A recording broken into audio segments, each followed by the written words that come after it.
force with two lives come together. Sometimes for good, sometimes evil. I say, Williams is out of line on there. I'm definitely against it. Williams Seems to forget we have our stockholders to answer to. Phone Mrs. Williams, Della. Tell her to be ready in about an hour, and I'll pick her up. Yes, sir. You phone San Rafael and see if those papers are on the way over from the executive. Yes, Walt.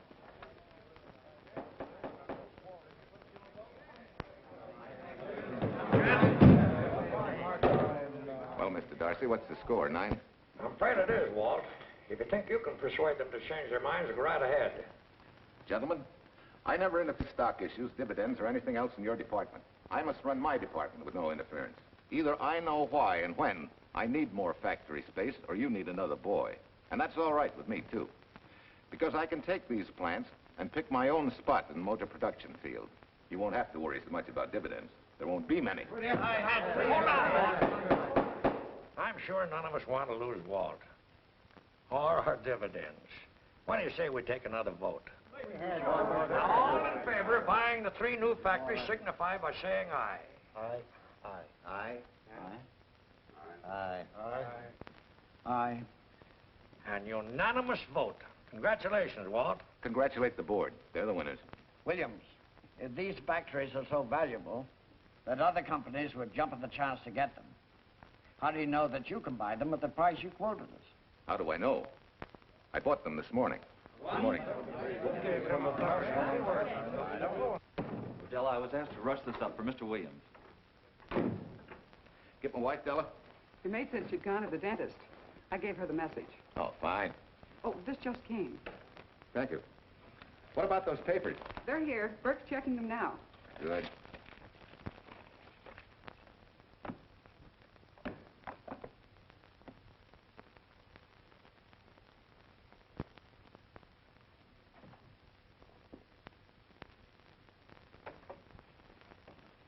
Congratulations, Walt. Take a look at Clause 4. Those provisions haven't been clarified yet. Oh, no? I wanted to leave for Tahoe right away. Get Judge Deering on the phone, will you? Never mind.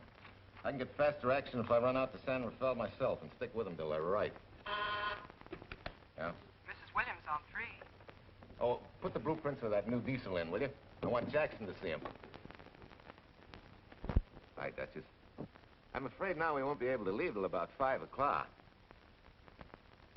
What? You're not going with me, but I counted on it. But I thought as soon as Dr. Harris took care of whatever it was, I'd feel better. I don't. Stupid thing still aches, and I certainly wouldn't be a very desirable driving companion. No, seriously, darling, you run along and buy your little factories and hurry home. I'll send you back to the office. And cheat me out of my goodbye kiss? Not a chance. I've got to drive over to San Rafael. I'll stop on the way. Love me? Bye, dear.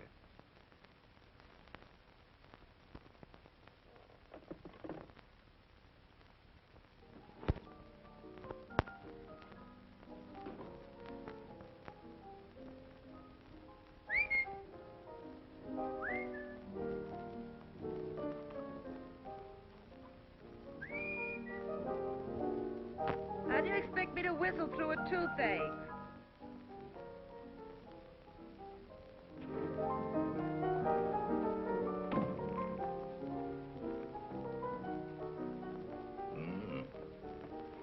Nothing in the whole world smells as sweet as you do, Duchess. Certainly don't feel sweet. I was grouchy as an old bear. Well, old Doc Williams can give you something to fix that. Close your eyes. Relax a minute. Take a look at that, see if you don't feel better. Oh, Walt. Oh, darling, it's beautiful.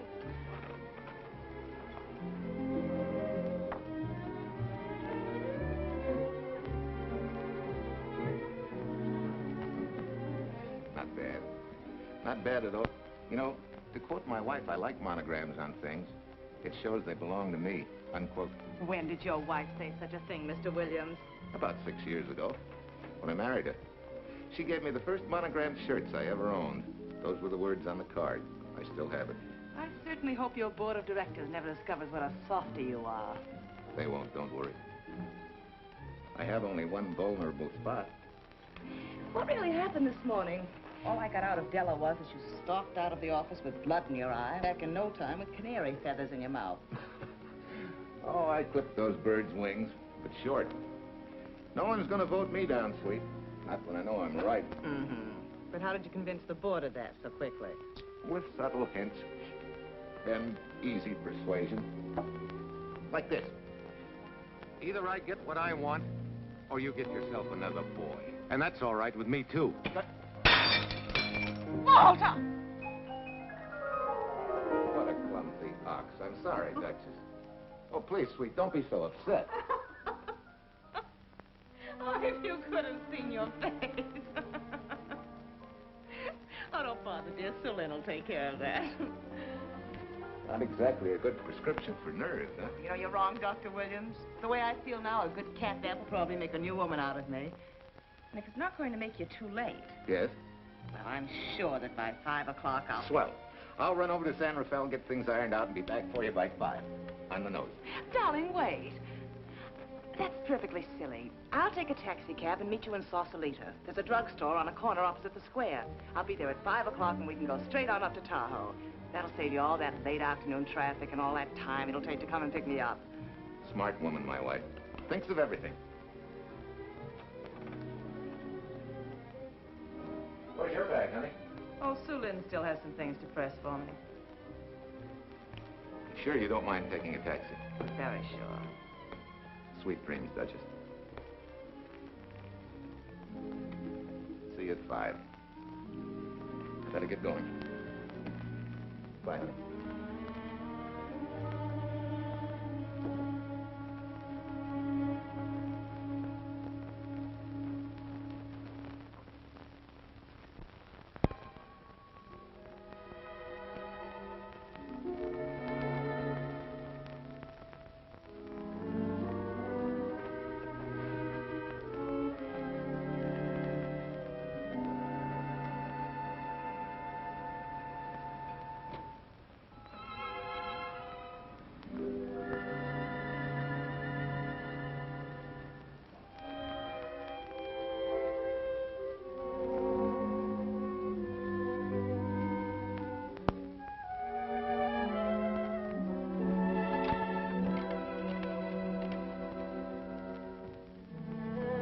Long distance?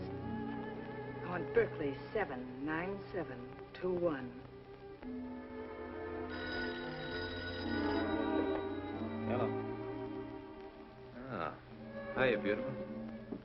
Yeah.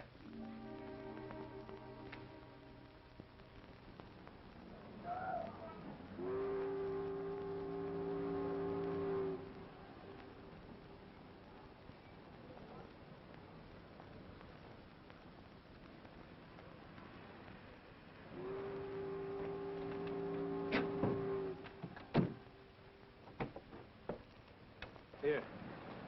Don't forget, turn this stuff over to a bellboy at the Airport Hotel in Oakland. Tell him to hold it for Jack Burns. Jack Burns, the Airport Hotel. That's right, I'll be checking in later. What do I owe you? $1.15 a here. All this stuff back to Oakland. Yeah, here. Buy yourself a new key. Thanks.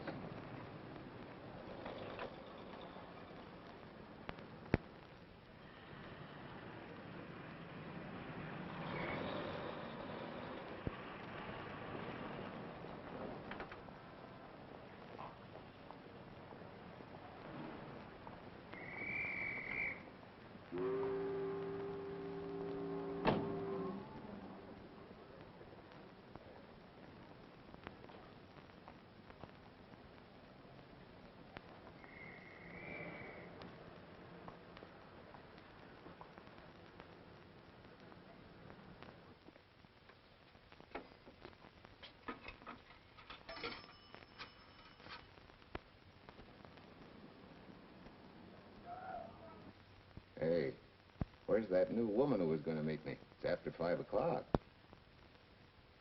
Oh.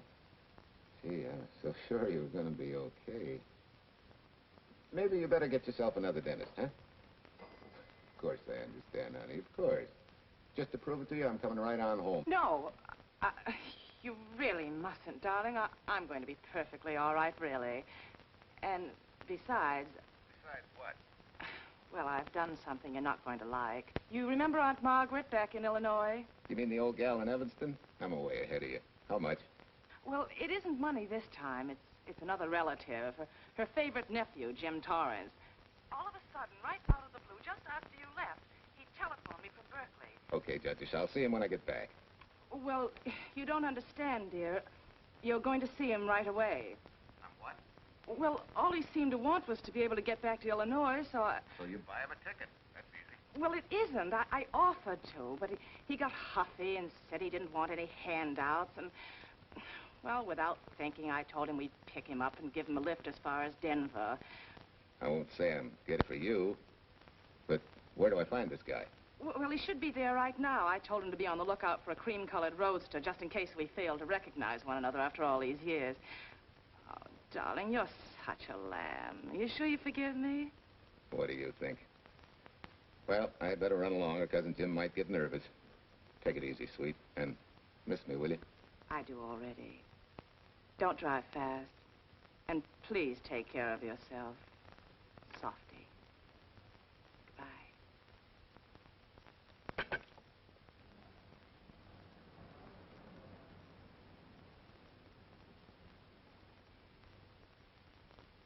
Hello, Della. Yeah, Mrs. Williams wasn't able to go with me. Now, while I'm gone, you see that she gets her roses every morning. That's right. But this time, on all the cards, put love from Softy. Yeah, S-O-F-T-Y.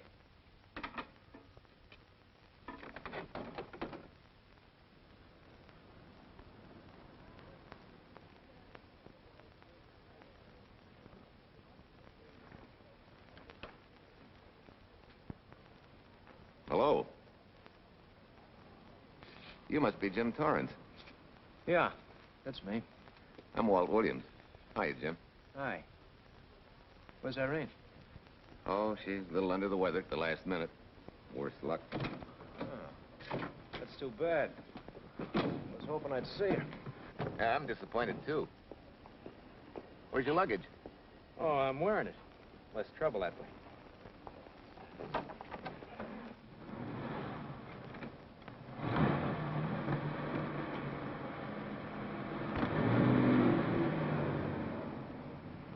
Irene tells me you're heading for Illinois. Yeah. Going been a little rough, huh? Haven't exactly been worried about my income tax. What's your line, Jim? Oh, guess I'm a better salesman than anything else. You know, I can give you a couple letters when you get back to Chicago. It might help you. It's fine. Little in with a top brass never hurts. What outfit were you with? Patton's Third Army. How was it? Rough. Except for the time in Italy. I kind of liked it there. Patton's outfit never got to Italy. Of course. But most civilians never know or care, and I figured you didn't either. Well, I fooled you that time.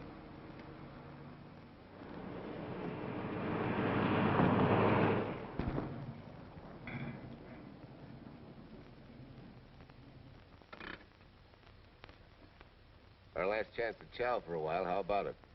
No, thanks. I grabbed a hamburger while I was waiting for you. I can still taste the harness.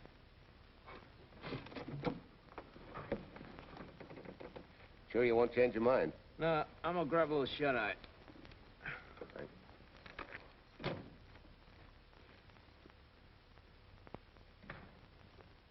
Chicken sandwich and a Coke.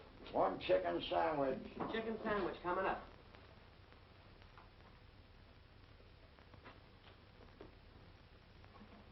Give me change for $1, will you? Yes, sir.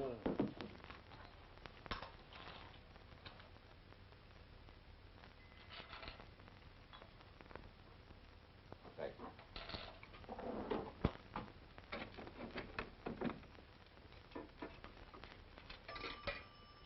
San Francisco.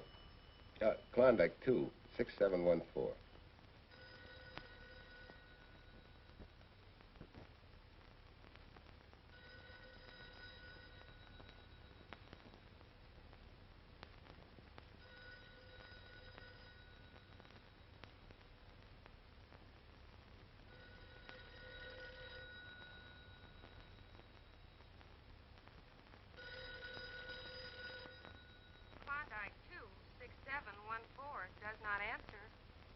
Oh. We'll try Sutter 1, 2599, please. Bayview Apartments. Oh, yes, Mr. Williams. No, your maid isn't there tonight, sir. Well, she said Mrs. Williams was taking something to make her sleep and wasn't to be disturbed. But perhaps...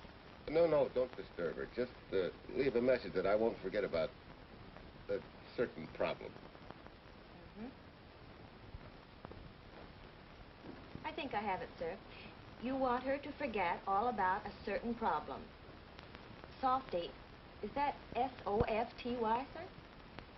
Softy is going to take care of it thoroughly. Is that all? Yes, that's all. She'll understand. Be sure she gets it the first thing in the morning. Right.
Oh, hi.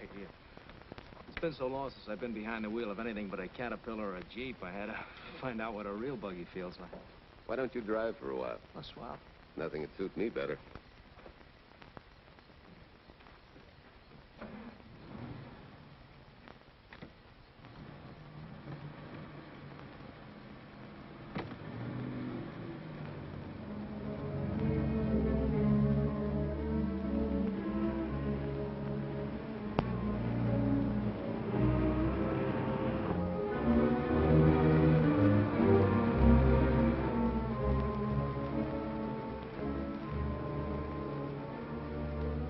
Tell me, Irene still got that little scar on her cheek?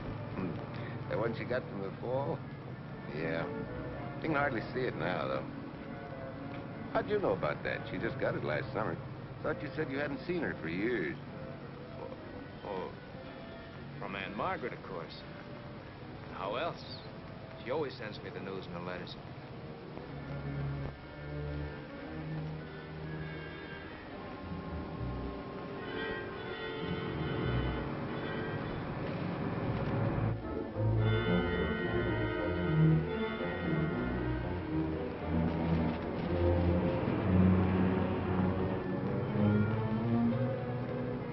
Aunt Margaret will be pretty happy to see you.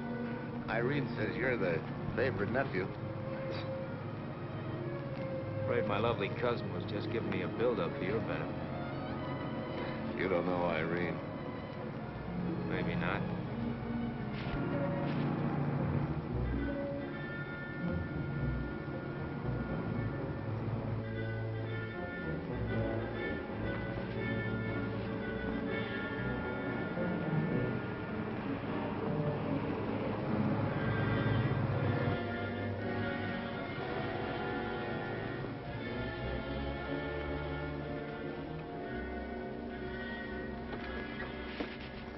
What's the matter? I think we got a flat.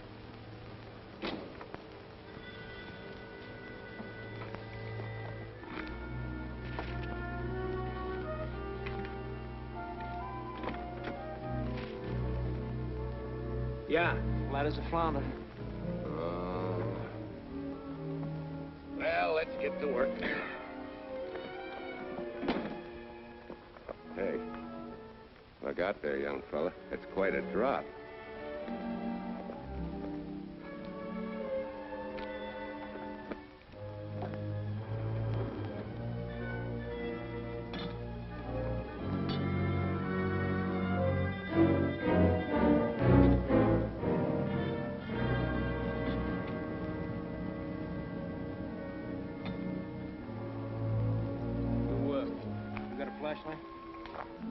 I think I have. Get the jack. I'll take a look.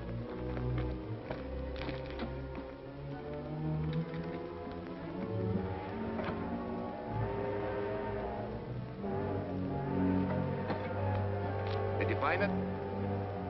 Yeah. Yeah, it won't be long now.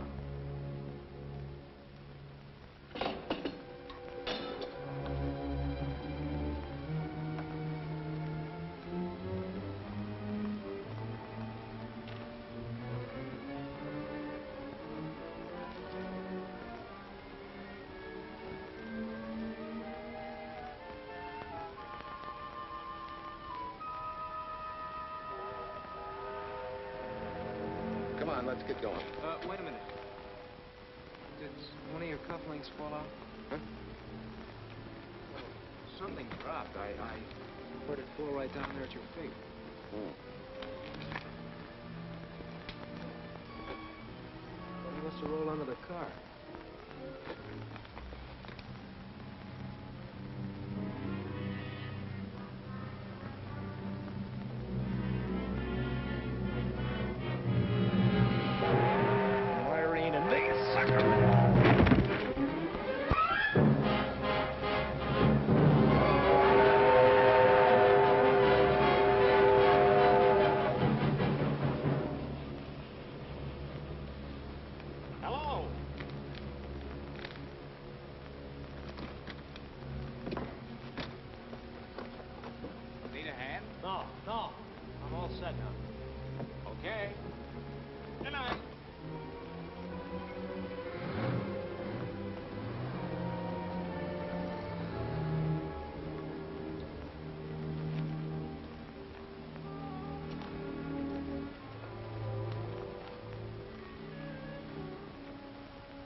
Must be crazy.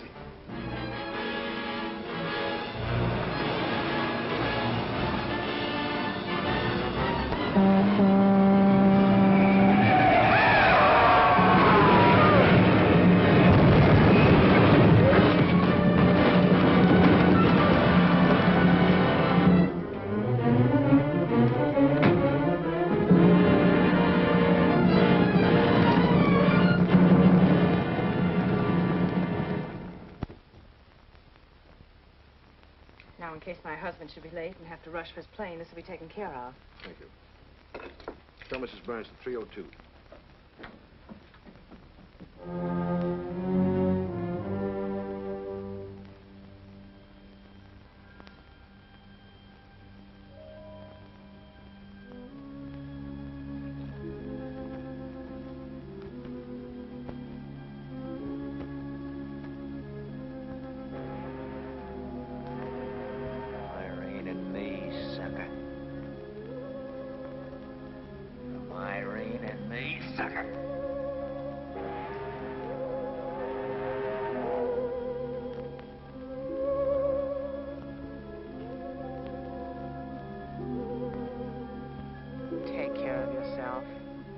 Softy. Softy.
Young lady, Excuse me.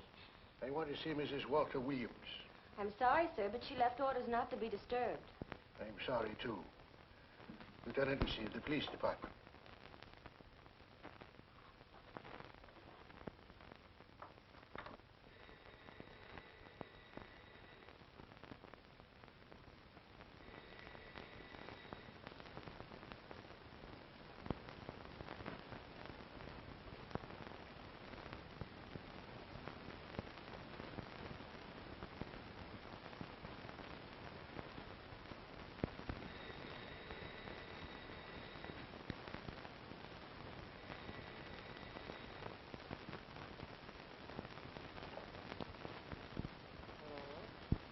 I left orders not to be. See. Ask him to come up.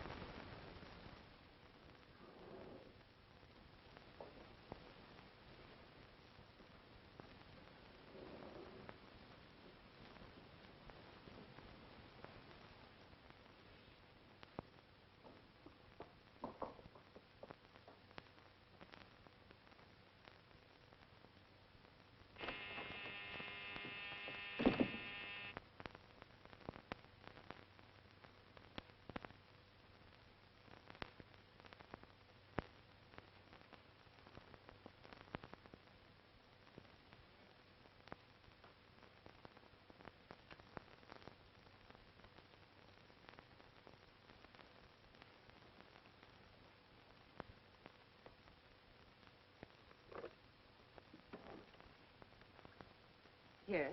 I'm Lieutenant Quincy with the police department. I'm sorry to disturb you at this hour, but... may I come in? Of course.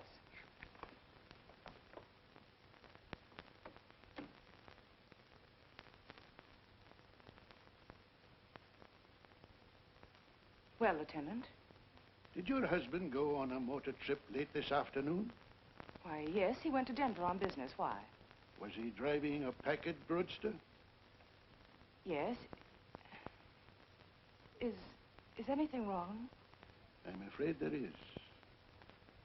Won't you sit down? Has something happened to my husband? Yes, Mrs. Williams.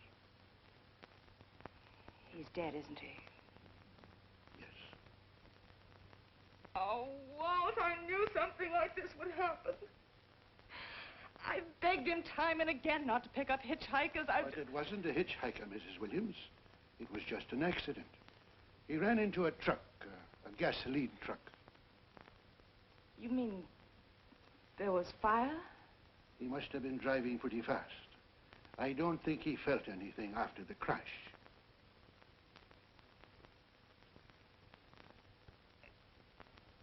If there's nothing more you need me for, Lieutenant, I think I understand. And may I say you've taken this with a great deal of courage. Good night, Mrs. Williams.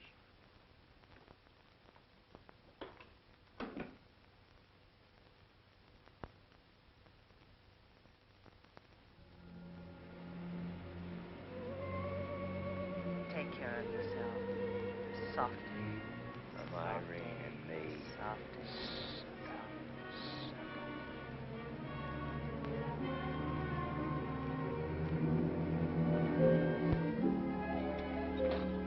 Ready? Yeah. That Williams must have been quite a guy. Yeah, he went to work for Universal Motors as a sheet metal worker. Mm-hmm. Less than 10 years, he's their top production man. Well, he sure went out in a blaze of glory. Yeah. Let's go.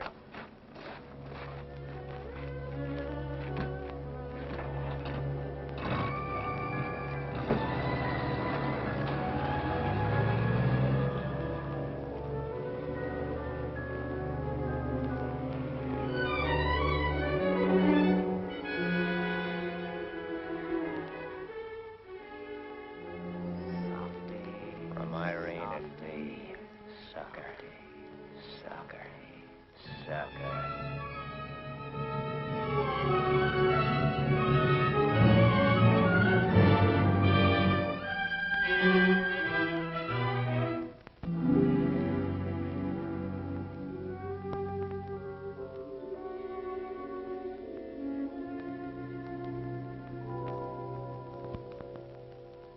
Well, could Mr. Burns have taken a later plane and still made connections for Mexico City? I see. Yes? It is some telegrams for Tai Tai. Just put them under the door, Sue Lin.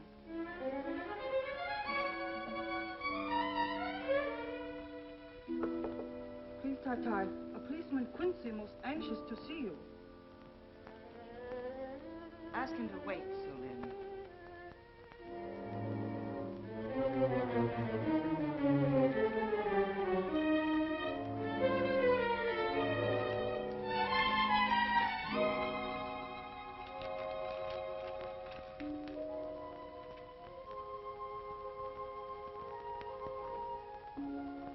Mrs. Williams will see you presently. Will wait, please.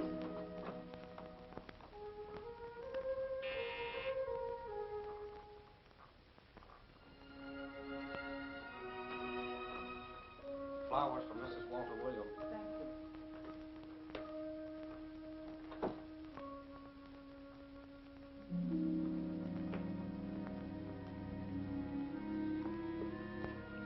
Roses like Mr. Williams always sending when he's away. You seem to have been very fond of Mr. Williams. Sue Lin is honored to have served him 5 years, and he... I'm sorry to keep you waiting, Lieutenant. I wouldn't be disturbing you again if it wasn't necessary. And I would be keeping you but a moment. You're being very considerate. Won't you sit down?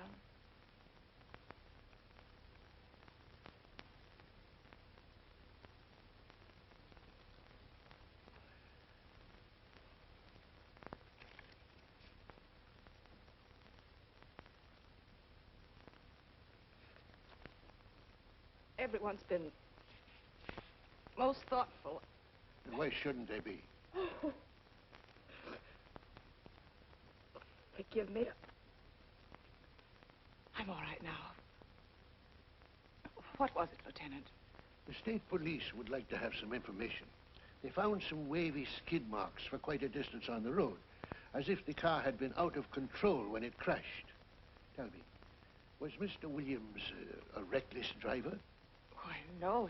He was a fast driver, but certainly not reckless. Well, was he a heavy drinker? Quite the contrary. But what about his health? Could he have had a heart attack and lost consciousness before the accident? Why, no. He was in perfect health, but he'd been working much too hard lately and was overtired. Perhaps he fell asleep at the wheel last night. Oh, poor darling. If only I'd been able to go with him last night, he might still be alive. Well, maybe so and maybe not. You mustn't blame yourself, Mrs. Williams. Fate plays an important part in these matters. Your handkerchief.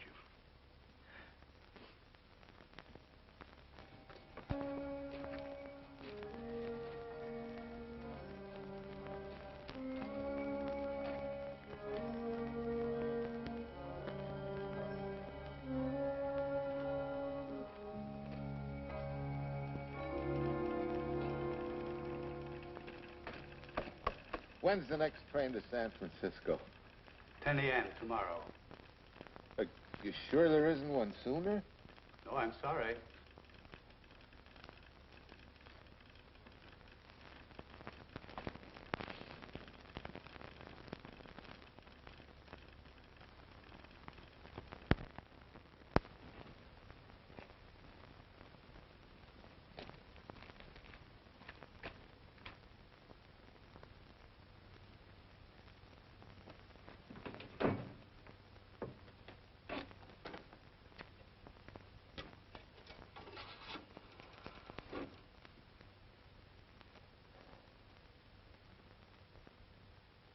We have a circuit now, sir. Evanston. Calling Mrs. Margaret Hubbard's residence in Evanston. One moment, please.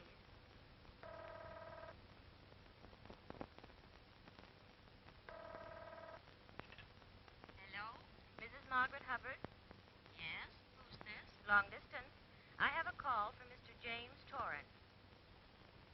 Who? Mr. James Torrance. He's her nephew, Jim Torrance. The call is for your nephew, Jim Torrance. I haven't any nephew, and I don't know any Jim Torrance. Sir, Mrs. Hubbard says she doesn't know what James...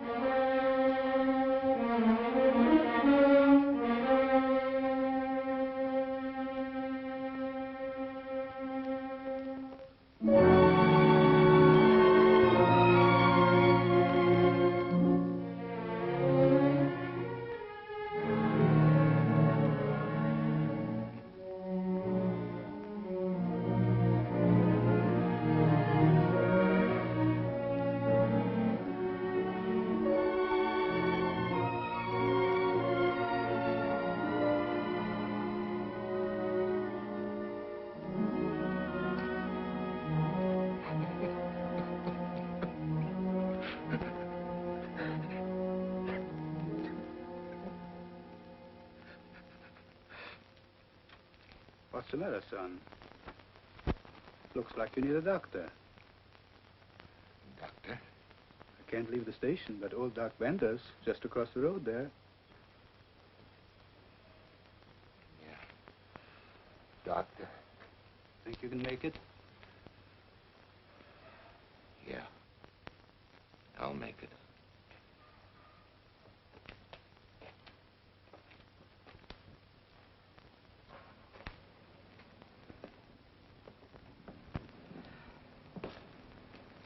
Now, take it easy, man.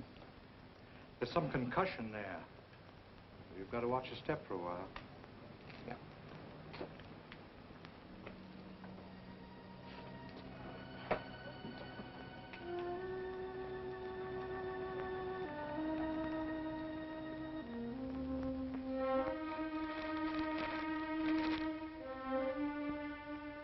Walter Williams' beautiful widow, who by her own request sat alone in the family alcove during the service.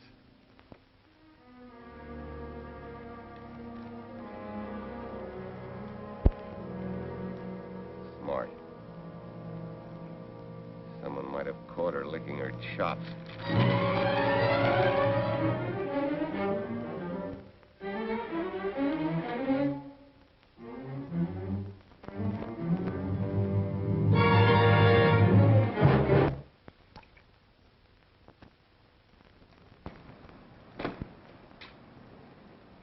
Hey, what's that? Walter Williams. Hey, ain't that the guy that... For the love of Mike, what's that briefcase doing here? He's dead. They did him a dirty trick if he ain't. Hey, now, wait a minute. Don't touch it. We better turn it over to the police.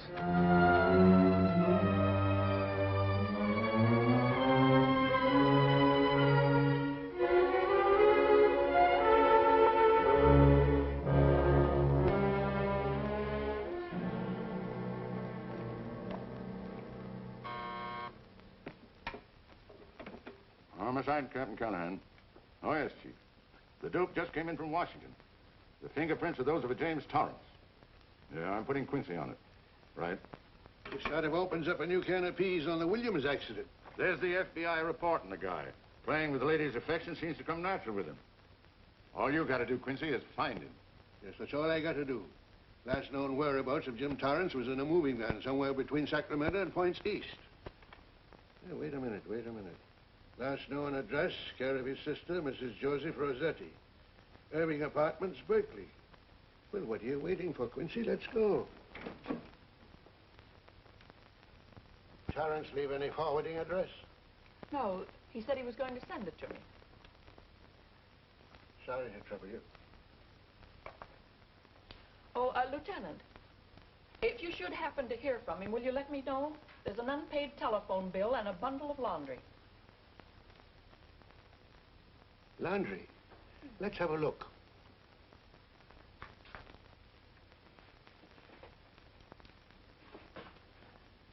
I may have to take this along with me. Not without a receipt, you don't.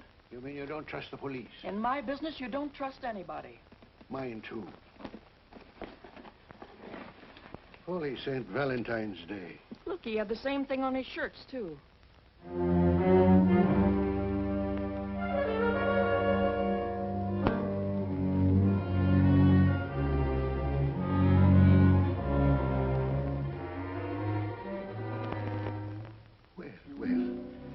Romance in your late tenant's life. Did you ever see the lady? You know, I never did. But I always knew when she'd been here, the wonderful perfume. I lay you 10 to 1 she's a rich widow. Could be. Wait, I'll get you his telephone bill. Pretty fancy stuff for a hitchhiker. Yeah, but he's a pretty fancy hitchhiker. According to the shirt maker, a certain lady in the town had these made special. And they're just like her husband's. Only his initials were WW. Sort of smells, don't it, Cal? Now take a look at this little item that was also found in the laundry. I for Irene and W for... Well, it could be for Williams, too, couldn't it? Yeah. Homicide, Callahan speaking. Hello? Oh, hello, Fitz. Hello. What news? Oh? Any luck? Both days, huh? Swell. Have it typed up and sign it. This report of Fritz will be a nice little topper for this pile. His checkup shows calls from Torrance's phone to Williams's private number, and a flock of them going the other way, including one on the 7th and several on the 8th. The 8th, since you've forgotten, is the date of Walt Williams' accidental death. Well, that ought to be enough to get an indictment out of the grand jury. Go pick her up. I'd like to play a long shot first. It might give us 2 for 1. Well, take them one at a time. A bird in the hand is not going to lead us to its mate. I'd like to give the lady a little more rope. Well, Thanks. I thought you'd agree.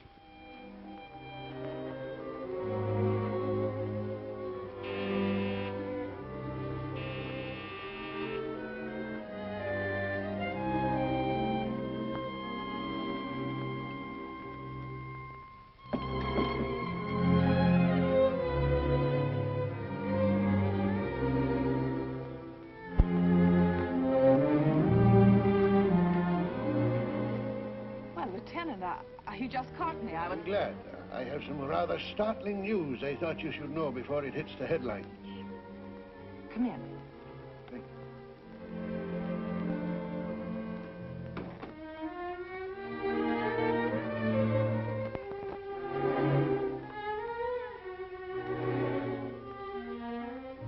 Sit down, won't you, Lieutenant? Thank you. I'm very anxious to hear about news. It seems that your first hunch, remember, that a hitchhiker was responsible for your husband's death? Well, Mrs. Williams, you may have been right. Why, I don't understand. Your husband's briefcase turned up in Kansas City yesterday in a moving van that had stopped at the scene of the accident that night. Apparently, the murderer made his getaway in it. That explains the wavy skid marks that made us suspect your husband was ill or unconscious at the time of the crash. Yes, I suppose it does. And by now, the man is probably out of the country and never will be found. Don't you worry, Mrs. Williams. There were fingerprints on that briefcase. And as soon as we get the FBI report from Washington, his identity will be known and his description sent out on police broadcast. Oh, we'll find him all right. But just now we're keeping things quiet so the murderer will feel safe until we are ready to close in on him. Yes, I can see the wisdom of that. Yes, I thought you would understand and cooperate. As soon as we know his name, it is possible that you might recognize it as someone with a motive. There's that possibility. You know I'll do everything I can to help. I'm sure of it. Now I'll run along. You'll hear from me. I'll let myself out. Don't bother. And don't worry. Good day.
$1.35.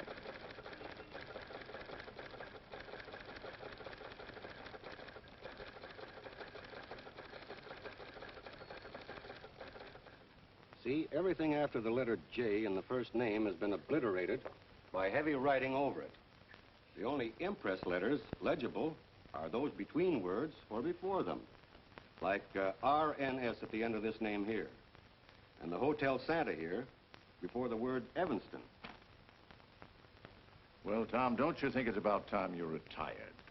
Why, there isn't even evidence there of Mrs. Williams' intent to communicate with Torrance. And who do you think she beat a path to the telegraph office to wire to?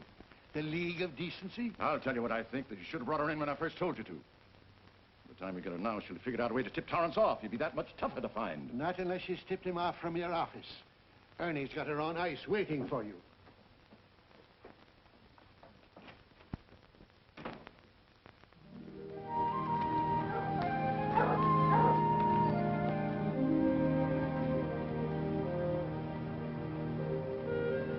Pretty good, huh? Fastest growing little town in Idaho.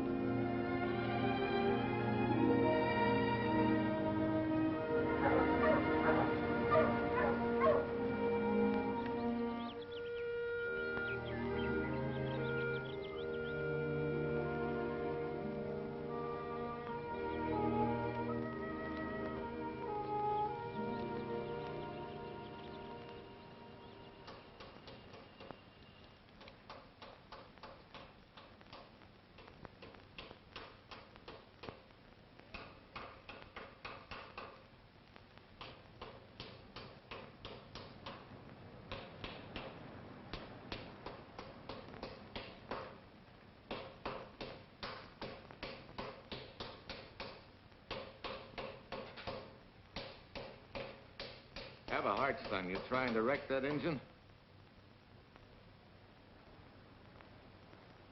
Oh. Sure. It's a hobby of mine. The way you're going at it, you can't miss.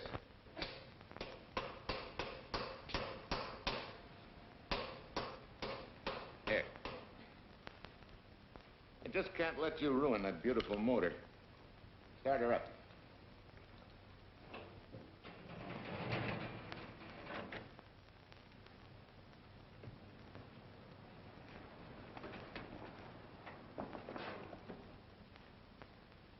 Okay, start her up.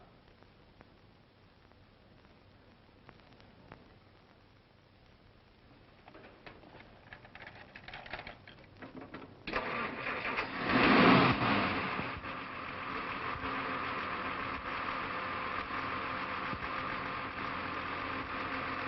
her off.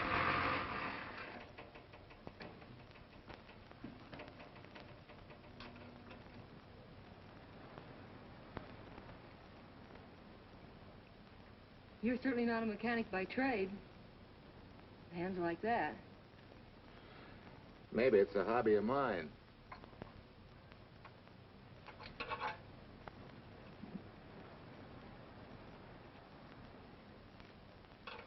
Gee, what happened to your head? Perhaps I was talking when I should have been listening. Okay? Okay by me. A lot, Hill. So long, Marcia. Bye. He's all right now. You better lay off though till the boss gets back. I'm the boss. I guess the new cars are a little bit over my head. Now, with a jalopy, it's different. Aren't there any mechanics around here you can hire?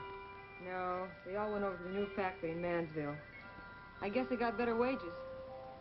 Tough break. Yeah. How much do I owe you? Oh, forget it. Well, I'll be shoving along. Well, at least have a cook in the house. You might as well. Marcia, can I use your phone a minute, please? Sure, help yourself, Uncle Ben. Never arranged but what it caused. 650, please. Flat tire this morning. Now the danged engine stalled on me. Nice and cold. Wilson's garage? No, I did not give you the wrong number. Fine thing using my phone to cheat me out of repair bills. Aren't you ashamed? Gave me the wrong number. 650, please. You're a nice girl, Marcia Peters, and your ma's a fine woman. And I'll always buy my gas and oil here. But you ain't never gonna tinker with my car again. Busy? Busy. Always busy. Say, we're not so busy. Would you like to do another good deed and give Uncle Ben a hand? Why not? Where is your car, mister? Maybe I can help you. Why, are you a good mechanic? Very good. And very reasonable. Well, just what you need, girl. Better hire him. It's an idea, Uncle Ben. Come on. Thanks for the Coke. Sure.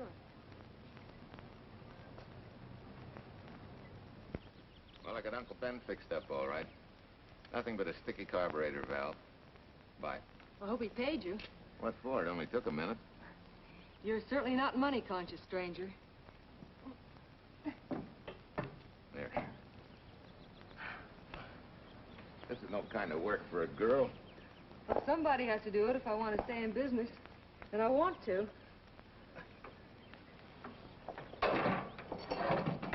Must be some business that you're better suited for. Didn't you lease this place to somebody? Sure. I did while my husband was overseas. But when he was killed in Okinawa, well, we'd made a lot of plans for the future here. And I had a hunch he'd like it if I took over and tried to make a go of it. Takes more than a hunch to do that. I got along famously. Business has been fine until lately when the help got short. Could be again. If I had a good mechanic. Yeah. You sure need one, all right. Well, for Pete's sake, say yes or no. Do you want the job or don't you? You mean you'd hire me without knowing anything about me? You can repair automobiles. What else do I need to know? Except your name. Well? Why not? Sure. I'll try it for a while till you get someone permanent. The name's Bill Walker. Okay, Bill, it's a deal. And maybe if business gets real good, you'll want to stay. Oh, don't count on it. Where does this go, on the rack? Yeah.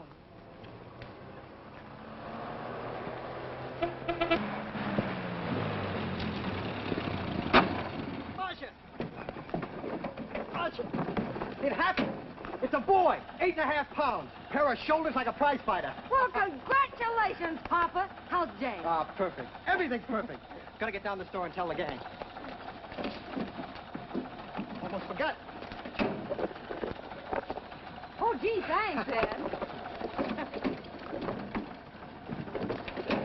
I'm sorry, I won't have enough for the gang. Yippee!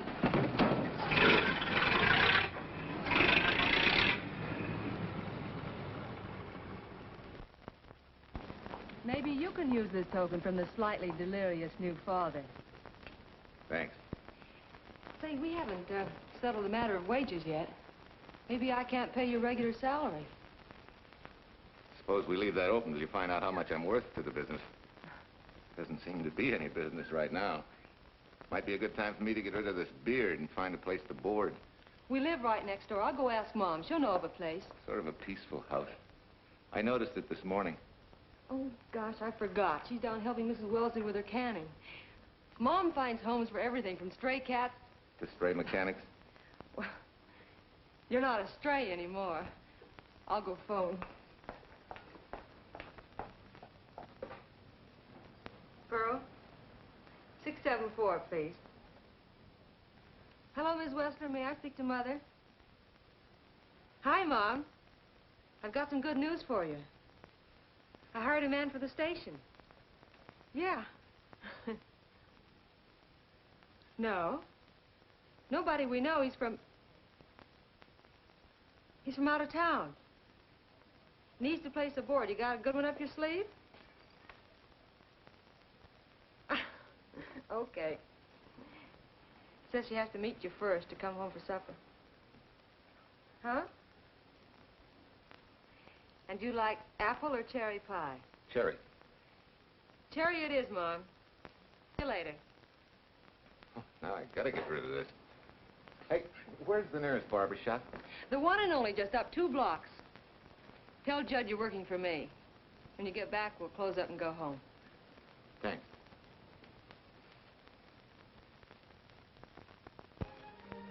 Well, that's real nice. You must have had a good bringing up, young man. Thank you for the young man. We thank thee, O Lord, for thy bounty, and ask thy blessing on this food and on the new friend who shares it with us. I hope you're good and hungry, Mr. Walker. Who wouldn't be?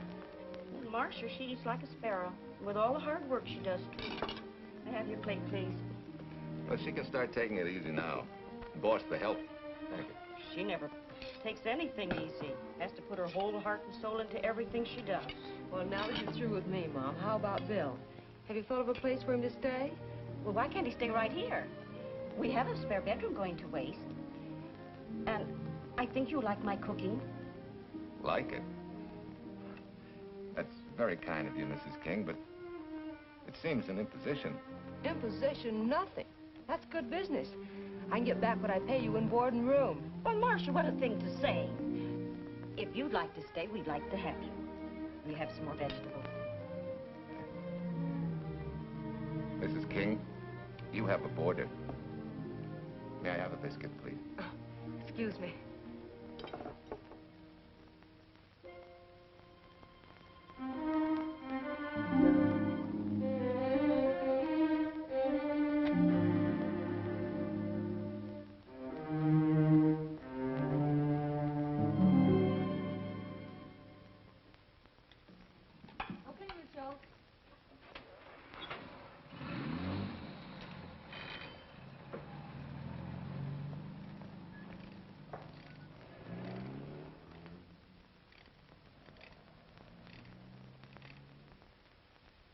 It's wonderful the way tools seem to come alive in your hands.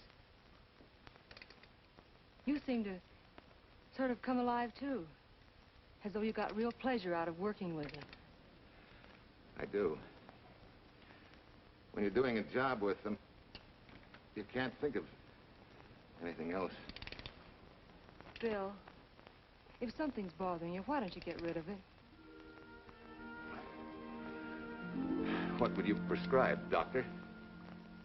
Amputation. For that stupid chip on your shoulder.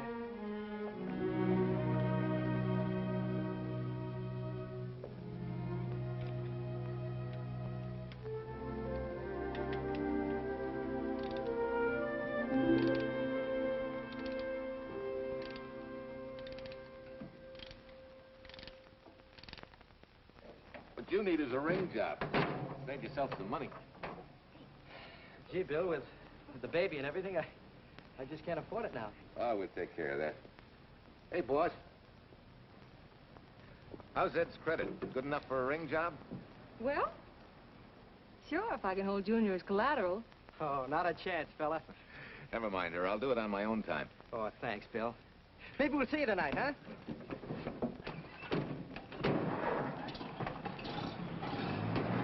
Some shoulders, huh? Yeah. Some father, huh? Bye, Marcia. Bye, Marcia. Bye. Nice kids. Hey, was Ed clowning about their being hard up? No. Things have been pretty tough for him ever since he got out of the service. Fix a car for him, Bill, and only charge him for the labor, okay? Then he gets it for free. I'd already been knocking that off.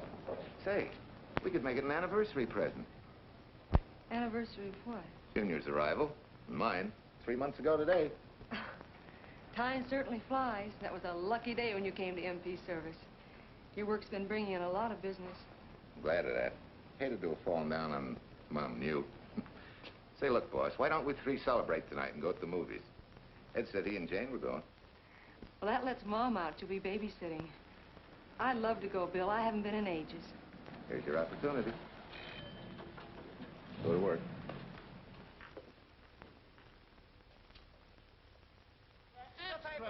Irene Williams, held for murder. Extra, extra. Irene. This is Sheila Graham with the latest news of the shocking Williams murder case. While beautiful Irene Williams is held for trial, charged with conspiring to kill her late husband, the police are searching for James Torrance, believed to be the lover of Mrs. Williams and her partner in the horrible murder of Walter Williams.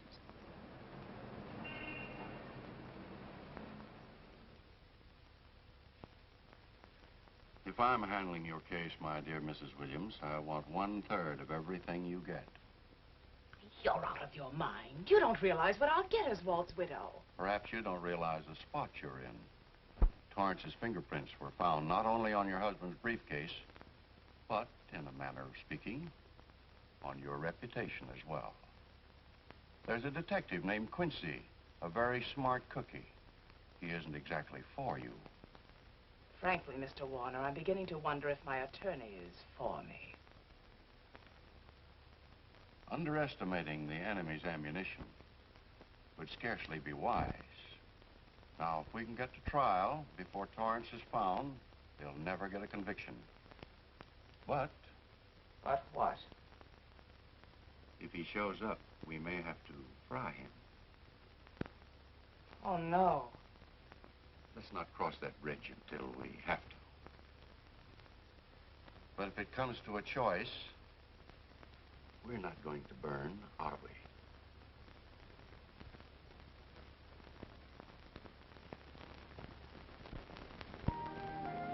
Art, you're the chatterbox this afternoon.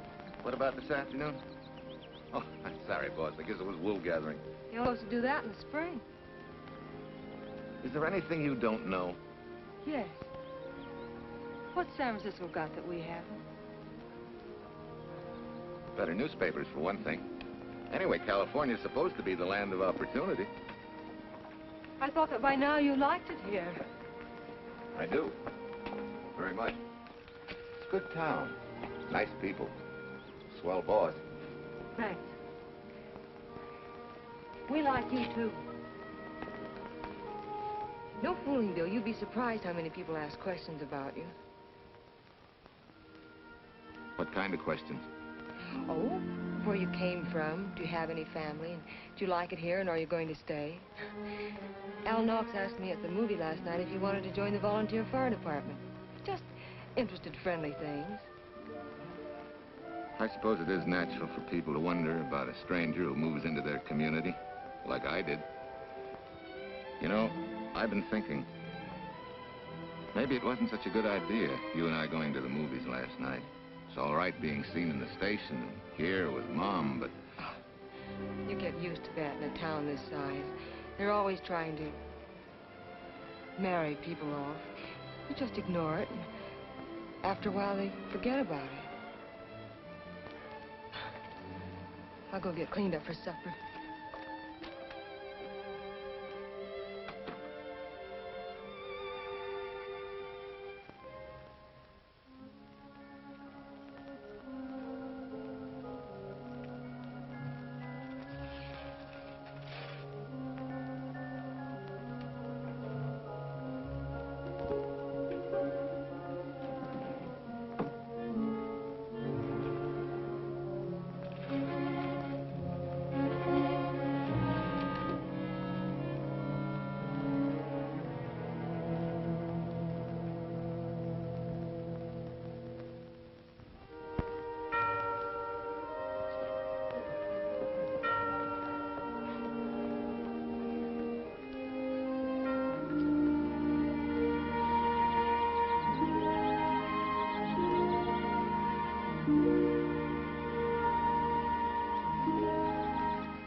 You know, I hate to tell you how many years this Sunday takes me back. Did you always fall asleep during the sermon? I wasn't asleep, Mrs. Peters. I merely closed my eyes to concentrate. Oh, so that's what you call it. I had to nudge you to stop you from nodding. Quiet.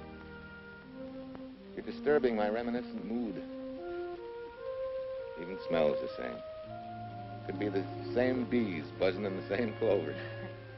As they say, you can take the boy out of the country, but... A rolling stone gathers no moss. It has to stop rolling sometime, doesn't it, Bill? Sometime, maybe. We grow a very becoming shade of moss here in Larkspur. Don't you think? You grow a lot of nice things here. Anyone in particular? You'll have to skip the answer to that one. Someone tore it out of the book. You're married, aren't you, Bill? Yep. That's right. You must have loved her very much to have been hurt so deeply. To be so afraid of someone, even yourself. Maybe it's better that way. Then no one gets hurt. Bitterness and hatred hurt everyone. Can't you see, Bill? They're like a wall that shuts out all the sunshine from a garden and lets everything wither. Make room in your heart for something else, can't you? I guess this is my day for sermons. Sorry. As Mom would say, you never get rich minding the other fellow's business. Hey, that's a flyer. I'll be seeing you.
actually sent a couple of jars of peaches.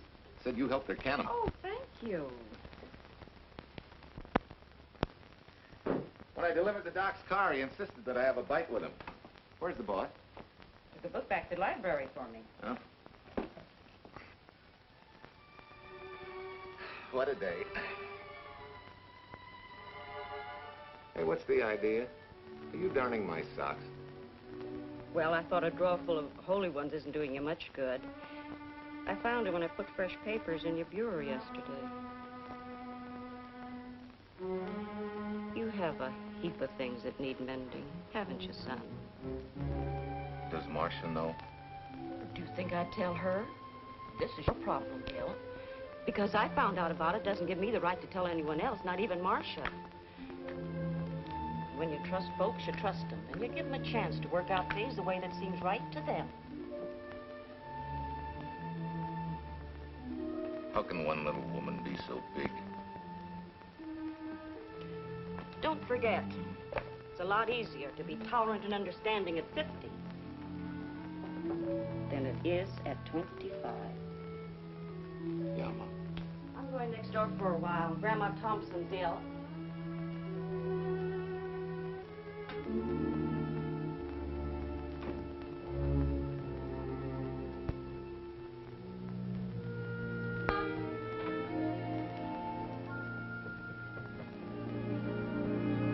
Bill, are you home? Bill, are you in there? Yeah? Mom went next door, Marcia. Hi. Do you work awfully late? Oh, about 6. Anything wrong? Come in. I want to tell you something. I'm checking out. Has something happened? No, just... I'm doing what I should have done a long time ago. Moving along. But why, Bill? My name isn't even Bill. There isn't any Bill Walker. I'm Walter Williams. The late Walter Williams. Walter Williams? I don't understand. You may not even after I've told you, but at least you'll know the whole story. Sit down, please.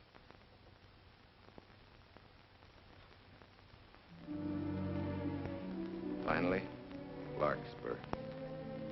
And you. From there on, you know.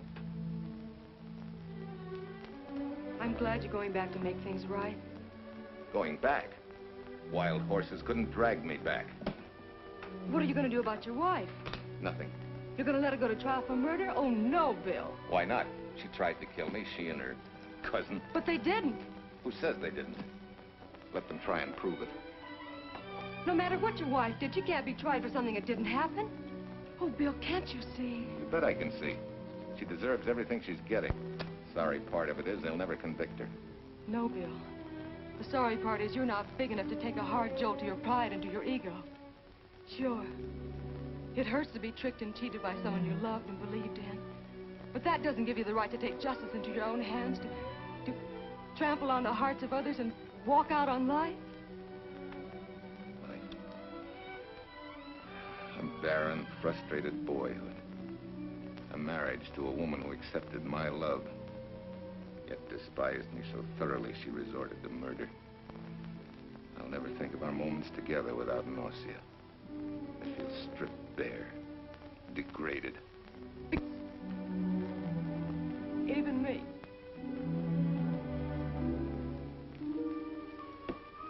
Oh, Bill, please. Don't destroy the one chance we have for happiness. We haven't got a chance. Doing the right thing never works out. I know. In this world, you turn the other cheek and you get hit with a lug wrench. Forget me, boss.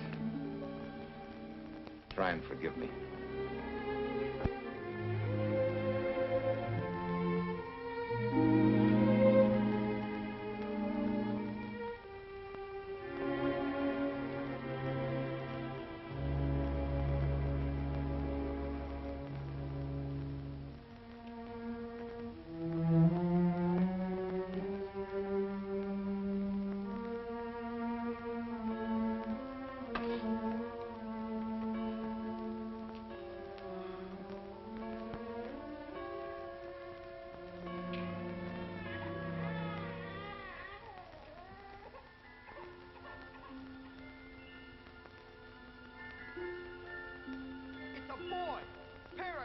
like a prize fighter. You know, I hate to tell you how many years this Sunday takes me back. You have a heap of things that need mending, haven't you, son?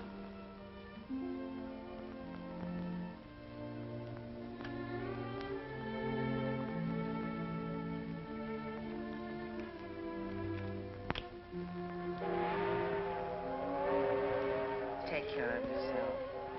Softly.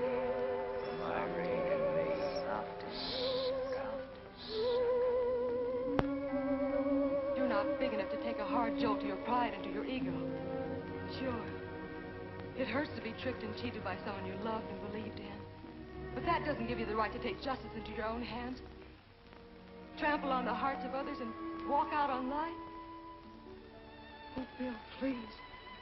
Don't destroy the one chance we have for happiness.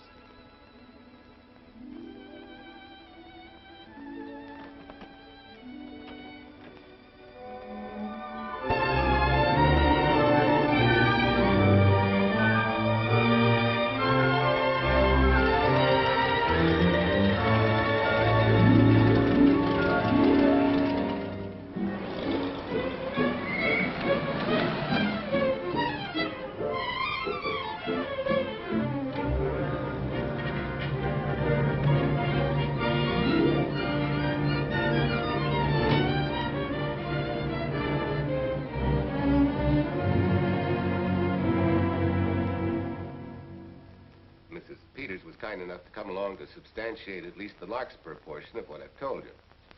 Very thoughtful of you, Mrs. Peters. Mr. Williams, when you read in the newspaper that the hitchhiker who attacked you had been, well, a close friend of your wife's for some time, it must have been a great shock to you. I didn't come here to discuss my emotional reactions, Lieutenant. If you need me for anything further, Captain, my office will know where to reach me. Let's go, Mark. Just a minute, Mr. Williams.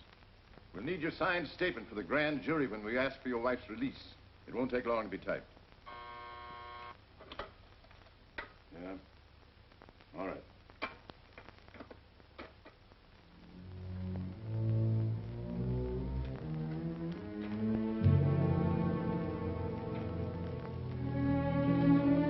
Come in.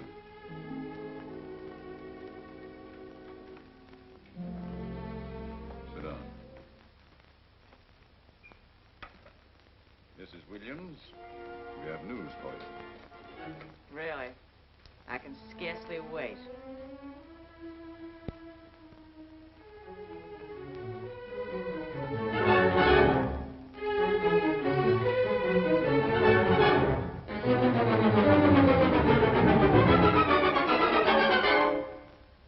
Seems it was Torrance who was in the car when it crashed.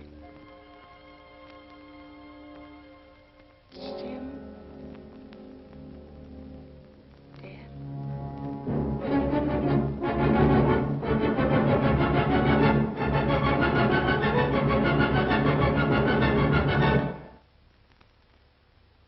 You did it. You killed him. No. He tried to kill me. Thought he had. And he ran into the truck. It was an accident. An accident? You wait all these months to tell this story. You let me rot in this filthy jail. Wait a minute. You let everybody believe you're dead. Pretty convenient, wasn't it? A dead man can't be tried for murder. Mr. Williams, perhaps your wife would understand better if you would explain to her about the amnesia. Amnesia? Oh, don't tell me you believe he had amnesia. Where's he been all this time, just wandering around in a daze? Tells us he's been in Larkspur, a little town in Idaho, working as a mechanic in a service station. Run by Mrs. Peters here.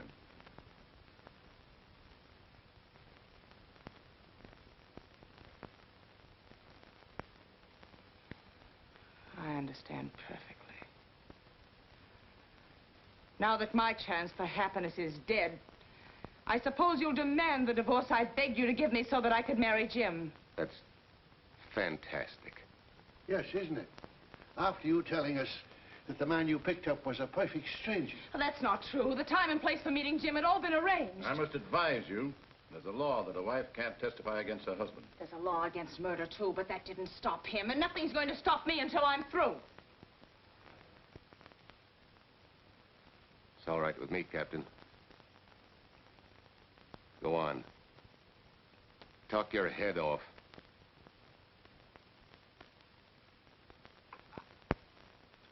I was to have gone with him to Denver. He insisted on it, although I was quite ill. Several hours before we were to leave, he came home. There was a violent scene. He threatened to kill me unless I agreed to give up Jim. And I wish he had. This is incredible. Not one word that she has said is true. Then you have nothing to worry about. Mrs. Williams, was there a witness to the threats you mentioned? No. Unless the maid overheard. She was in the apartment. In fact, she picked up the pieces of the vase that he threw at me. Where is she now? I don't know. She left me suddenly after all this began. Please, could the questions wait? I feel rather ill. Will you have Mrs. Williams ready for the grand jury at 10 o'clock tomorrow morning? That's all.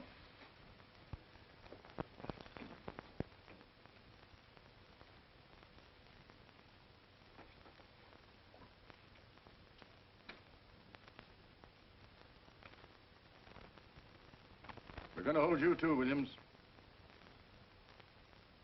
On what charge? Suspicion of murder. But he's not guilty of any of these things. Then it should be easy for him to prove it. Take it down and book him. That fiction of Mrs. Williams must have been very convincing. No, we just couldn't buy that yarn you tried to sell us. Let's go.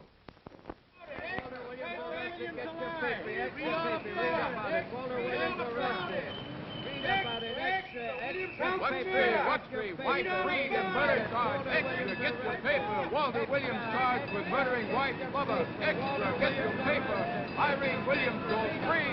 Husband held. Extra, get your paper. Wife freed and murder charge. Walter Williams charged with murdering wife Bubba. And Daly's going to cover Williams' office. Okay, boys, hop to it. I want all I can get by 10 a.m. tomorrow for the grand jury. Okay, Chief. Oh, Tom, don't miss a bit. Dig up everything you can on Williams and the Peters dame. You sort of believed Irene Williams' story, didn't you, Ben? She made better sense than he did. Well, sure, she's a better liar than he is. Don't forget, I went all through her grieving widowhood with her. She's a bad customer. Well, that's for the grand jury to decide, and Williams insisted on letting her talk. So it's his funeral. Funeral, all right. Especially with that yarn he told. But murder's out of character for him. There's a few pieces missing somewhere. There might be in Idaho. If it's not too much out of character for you to get going. You're going to miss me, Cal, when I retire next year. Maybe I'll join Private Eye and solve your cases for you.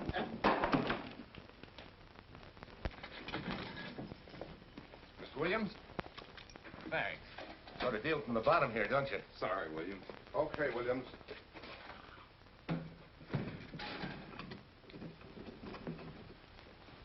Well, not very good news, judging from your faces. Well, Walt, the grand jury returned indictment against you. Mrs. Williams was released.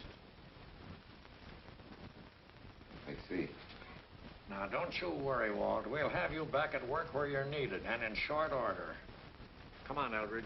There's a visitor waiting far more attractive than we old fogies. We're just leaving, Mrs. Peters, but remember, don't hesitate to call on me for anything. Thank you so much.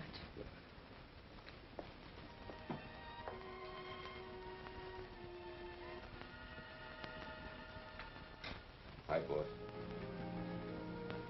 Bill, what have I done to you? If it weren't for me, you wouldn't be here. If it weren't for you, I wouldn't be. I came back here because I wanted to believe in the things you do. I still do, no matter what happened. Will you do something for me? Go back home, where I know you'll be taken care of. Not a chance. You'll have to think of a better reason than that to get rid of me. I'm a big girl now.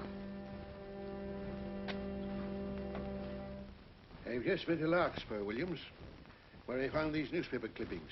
Of course, some of them are 3 months old, but you seem to treasure them, so I brought them along. So? I don't think they exactly substantiate your claim of amnesia. As if you were interested in substantiating any claim of mine. Now, let's get one thing straight. Most people, when they get in a jam, think the police are only interested in the prosecution. Our job is to get the facts, the truth. And the truth never hurt anyone but the fellow that lied. Unless he was a beautiful woman. Oh, quit kidding yourself, Williams. You made the boner. I had no more to do with Torrance's death than you did. And out of the whole population of Northern California, you just happened to pick up a hitchhiker who happened to be your wife's boyfriend. Ah, have a heart, Williams. I suppose you'll tell the truth when you take the stand, but you better have some mighty conclusive proof if you expect the jury to believe it. Wait, Lieutenant. Bill, we all know you're not guilty, but we're going to need help to prove it, and need it badly. Lieutenant Quincy can't take sides, but if we're right, he has to be on ours. And I have a hunch he wants to be. Why don't you tell him the whole story? All of it. Please. I'd like to. Quincy, very much. Guess I should have told the whole truth in the first place. But I wanted to clean this mess up with as little scandal as possible.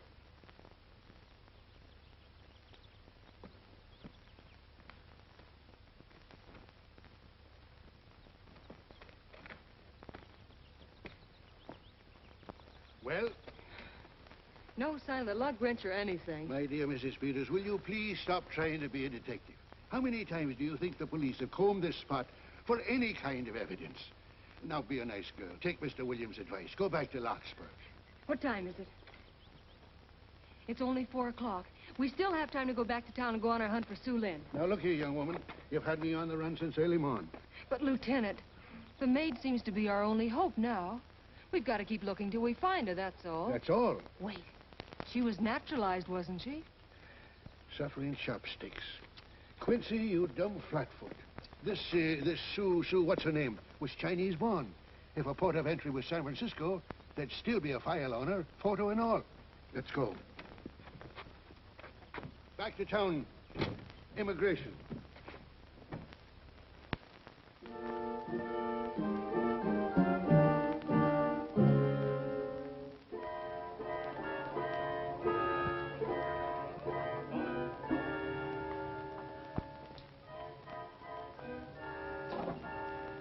The council has given us the right lead.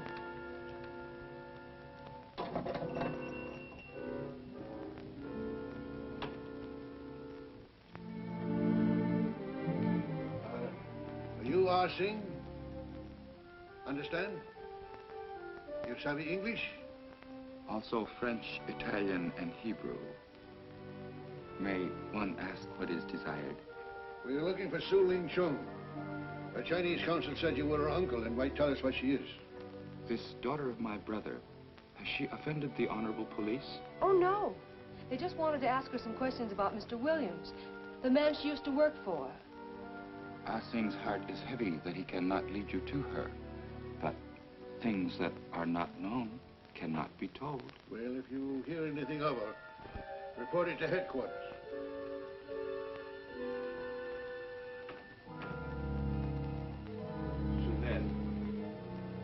Untruth is not good for soul, and not wisdom when told to policemen. Better for the soul to be kind than to be wise. Su Lin must keep silence to help in this matter.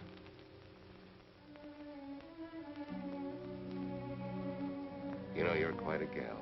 In case I haven't told you lately. You're just too easily pleased, that's all. There must be a way out. Why can't we find it? Oh, buck up, boys. Tomorrow, another day. Yesterday you go to trial. Bill, I'm afraid. And the state intends to prove, beyond any reasonable doubt, that the defendant, Walter Williams, did, with malice aforethought, kill the deceased James Torrance, whom he knew to be his wife's lover. And that with his victim dead beside him, he drove his car into the course of an oncoming truck, jumping clear himself some seconds prior to the crash. And subsequently, he made his getaway in the back of a loaded furniture van. And for 3 months, as Bill Walker, he laughed at justice. when he'd imprisoned his unfaithful wife for conspiracy in his own murder. But then he decided that being dead cramped his style. He thought he could eat his cake and have it too. So he returned, most anxious to explain his long absence and to right the dreadful mistake that had imprisoned his wife for 3 months. Ladies and gentlemen, it was a cold-blooded, premeditated murder and must be punished to the fullest extent of the law. Call the first witness, please. Captain Callahan, did Walter Williams tell you what suddenly cured his amnesia after 3 months? No, he did not. But he did tell you the man that struck the blow which caused the amnesia was a total stranger, a hitchhiker he had picked up. Yes? And that he knew nothing of this man's identity or relationship with his wife until he suddenly recovered from his amnesia and heard or read the details. That's what he said. That's all. Thank you, Captain. Your witness, Counselor. No questions. No. I saw no signs of amnesia, but definite concussion. He was a bit evasive in answering questions, but not vague or unsure. In your opinion, Doctor, could this head injury have been caused by a fall? Yes. If the head had struck on some object, such as a stone or a metal pipe. That's all, thank you. Your witness. Dr. Bender, are you familiar with a tool known as a lug wrench for changing automobile wheels? I'm afraid I am, sir. I've had a regular epidemic of flat tires lately. Well, then, in your opinion, could this head injury which you treated have been caused by a blow from a lug wrench? Yes. It could have been caused by that, too. Thank you, Doctor. The ones with the earliest dates, you will notice, are heavily creased, as though they'd been carried in a wallet or a coat pocket. Thank you. Lieutenant Quincy, will you kindly tell the court where you found these newspaper clippings? In the bedroom occupied by Mr. Williams and Mrs. Peters' home in Larkspur, Idaho. Is this your handwriting, Miss Revere? Yes, sir. And that's the message, at least our record carbon of it. Would you read it to the court, please? June 9th, 8:32 p.m. Message from Mrs. Walter Williams, Penthouse D. Mr. Williams called, said he wants you to forget all about a certain problem. That Softy is going to take care of it thoroughly. Was there any other conversation? Well, I just asked if that was all, and he said yes, she'll understand, and sort of laughed as if it were a joke and hung up. Some joke killing the wife's boyfriend. That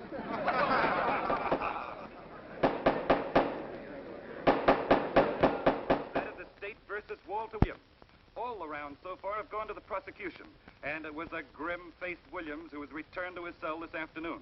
What the score will be after he takes the stand is anybody's guess, but he's going to need some lucky punches to get a decision. And though Torrance struck with intent to kill, after telling you this is from Irene and me, sucker, you still telephoned Illinois to find out if there was a cousin Jim. You are hard to convince, aren't you, Mr. Williams? Is it so incredible that a man should fight against believing such a thing about his wife? Oh, that is very touching. From a husband who planned a trip on which he intended to destroy his wife and did kill her lover. That's a lie. Your Honor, I object to the conclusions drawn by the prosecutor and move that it be stricken from the records. But, Your Honor, there is a corpus delicti, remember, who was your wife's lover. Objection sustained. There's also her own story, which, in front of witnesses, you insisted she tell. And then we have your own two different stories from your own lips. One featuring a perfectly strange hitchhiker, the second an equally strange cousin Jim, without a questionable substantiation for either bit of fiction.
thing. You remember me, don't you? I was here with Lieutenant Quincy from the police department. I just followed Sue Lynn up the stairs. I saw her come in here. You must be mistaken. I'm not mistaken. She's here. I must see her. Our thing, don't you understand, is to save a man from prison, even from death. I will send her to you.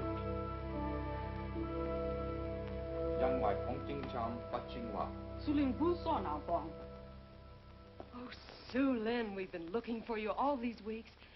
Mr. Williams needs your help so desperately. I cannot help. You must forget that you found Sue Lynn.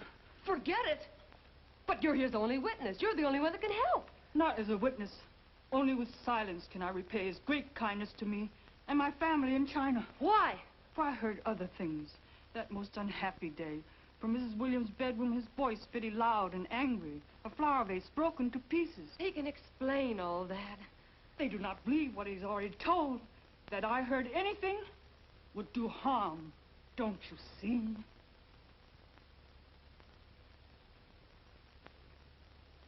Yes. Much sorrow comes from women who know not honor and truth. And Mrs. Williams, she was not true even to that Torrance man. What makes you say that? That night when he was killed, her sickness was but wall of falsehood, behind which she could go secretly to a meeting place. You mean she went out that night? Sue Lynn, are you sure? Yes, because next morning in her bedroom I found street shoes that had been worn. Her coat on the closet floor with the sleeves turned inside out as though removed hurriedly. And in one pocket, a door key to some hotel. Sue Lynn, that's it. Proof that she and Torrance had planned to meet that night after he killed Mr. Williams. What hotel was it? Oh, I don't remember. The key. What did you do with it? Returned to coat pocket. Come on. We'll get to Lieutenant Quincy. He'll know what to do. And pray, Sue Lynn, every step of the way.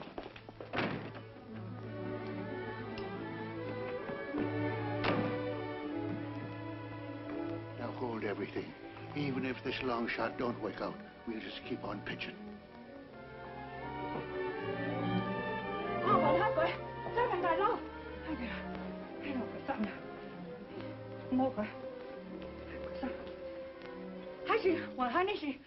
Here it is, yes. Room 302, Airport Hotel, Oakland. Maybe we got our miracle. A special little Chinese one. It is to hope that Sue Lynn was of small help to Mr. Williams. Oh, Sue Lynn. Come on, copper. Next stop, Oakland. A certain little lady's hotel rendezvous. I was on night duty then, all right, but I sure don't remember a looker like this. Quite a dish, eh? A little too highly seasoned for my digestion, thanks. Lieutenant, just found a couple of cars for room 302 on June 9th. George Baxter, checked out at noon. Mr. and Mrs. J. Burns. Room not slept in.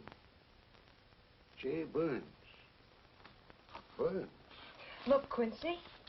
The handwriting on the card is identical to that on the photograph. And here's a little boy, the same thing. The cover-up telegram to Aunt Margaret. Now look at the impressions. J here, and here RNS. J. Burns. That's the name she started a telegram to. Room not slept in. Say, I got that dame pegged now, Lieutenant. She said they'd be out of the room by midnight as her husband was catching a plane.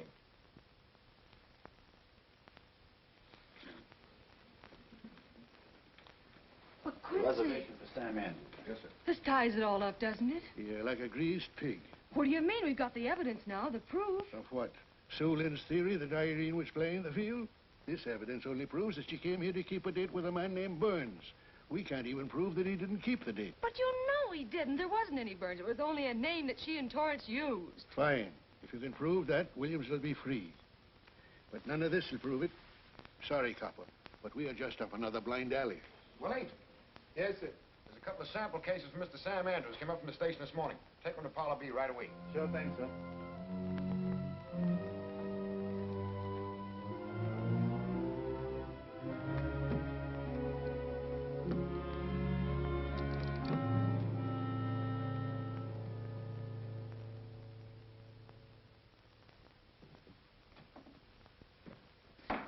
Seated. Case of the state versus Walter Williams. Proceed, Mr. Aldridge. Your Honor, we will call Mrs. Irene Williams. Take the stand, Mrs. Williams.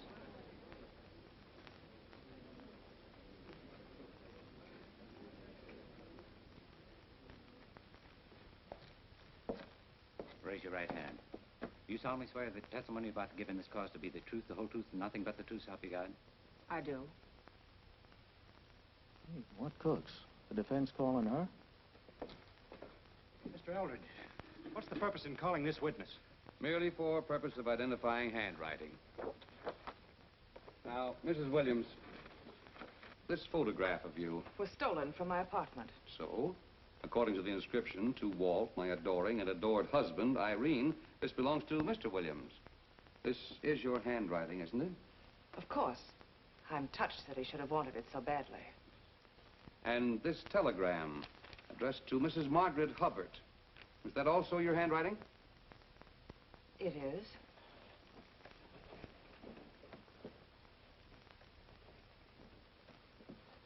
Now, Mrs. Burns, I mean Mrs. Williams, this photograph is inscribed to Jim, my adoring and adored Irene. Did you write this, too? I see no point in all this. Merely answer counsel's questions. Did you write it? I did. And these letters addressed to Mr. James Torrance, did you write them? Yes.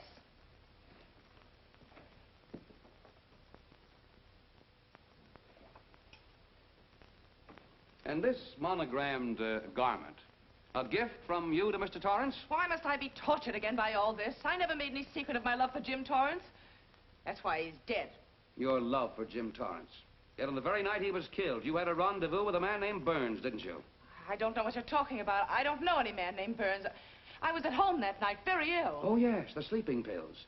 Well, you must walk in your sleep, then. For you spent at least part of that night at the Airport Hotel in Oakland, where you registered for Mr. and Mrs. J. Burns. Don't waste the court's time trying to deny it.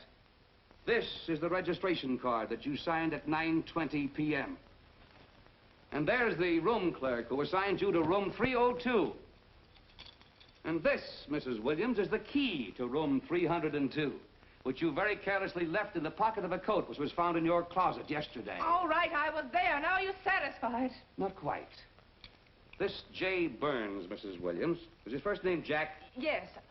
Have you been in contact with him lately? No. How long since you've seen or heard from this Jack Burns? Well, I don't know. I don't remember. You bet she doesn't remember, because there isn't any Jack Burns, and there never was. That was an alias for Jim Torrance. And it was Torrance who was to have met you that night, after your charming little plot to kill your husband had been duly executed. It's not true. It's not true. I have bad news for you, Mrs. Williams. I can prove it's true. These pajamas, these letters, this picture, all of which you identified for the court, were found in this suitcase, which is full of the clothes and personal belongings of Mr. James Torrance. And the suitcase was found in the baggage room of the Airport Hotel, where it's been held since June 9th. And it says on this tag, in large print, hold for Jack Burns. That is all, Mrs. Williams. Just a moment, Mrs. Williams. Your Honor, in view of the evidence presented, we now ask for a dismissal of the state's case against Walter Williams. And we intend to charge Irene Williams with conspiracy to commit murder against her husband, Walter Williams. Oh, no.